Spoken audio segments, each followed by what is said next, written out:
왜 나르시시스트는 중독적일까? 나르시시스트는 처음엔 믿을 수 없을 만큼 매력적입니다. 나만 바라봐 주는 듯한 시선, 화려한 말솜씨, 자신감 넘치는 태도, 때로는 내가 특별한 존재처럼 느껴지게 만드는 표현들. 심리학에서는 이것을 러브밤, 러브범빙이라고 부릅니다. 관계를 시작할 때 폭풍처럼 칭찬하고 과도하게 애정을 표현해 상대의 뇌를 도파민으로 가득 채우는 전략이죠. 그들은 첫 만남에서 강한 인상을 남긴다. Journal of Personality and Social Psychology. 나르시시스트는 첫눈에 왜 그렇게 매력적일까?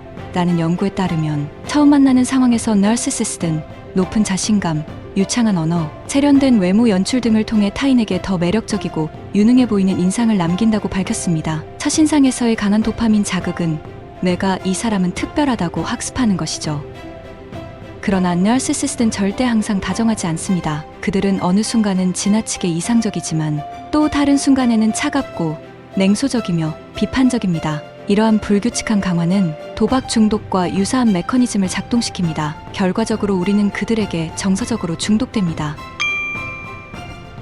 APA의 간헐적 강화 및 정서적 의존성 연구에서 나르시시스트는 애정과 냉대를 반복하는 간헐적 보상 패턴을 취해요. 이는 뇌에서 도파민 분비를 불규칙하게 자극하며 감정적으로 상대를 더 집착하게 만드는 메커니즘을 형성하게 합니다. 즉, 친절, 무시, 잠깐의 칭찬, 침묵.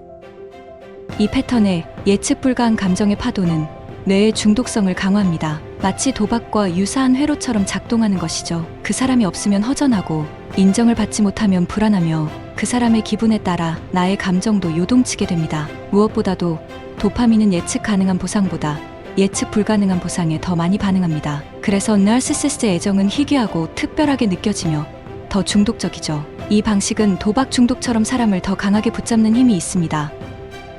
이번엔 날 인정해 주려나? 이번엔 날 칭찬해 줄까? 다음엔 다시 잘해 줄까? 오늘은 기분이 좋으려나? 이런 예측 불가의 기대와 실망이 반복되면 우리 뇌는 그 사람에게 더 강하게 집착하게 됩니다. 그 희망과 실망의 반복은 뇌에서 중독 패턴을 형성합니다. 그래서 나르시시스트의 애정은 희귀하고 특별하게 느껴지며 더 중독적이죠. 결과적으로 우리는 그들의 승인과 관심을 더 갈망하게 됩니다. 당신은 점점 더 그 사람의 시선과 감정에 민감해지고 당신의 자존감은 점점 더 그 사람의 기분에 따라 출렁이게 됩니다. 그들은 당신을 천사로 만들었다가 다음 날엔 하찮은 존재로 깎아내릴 수 있습니다. 이 모든 감정의 롤러코스터 속에서 그 사람의 인정이 곧 나의 가치라는 착각이 자리 잡게 되는 겁니다.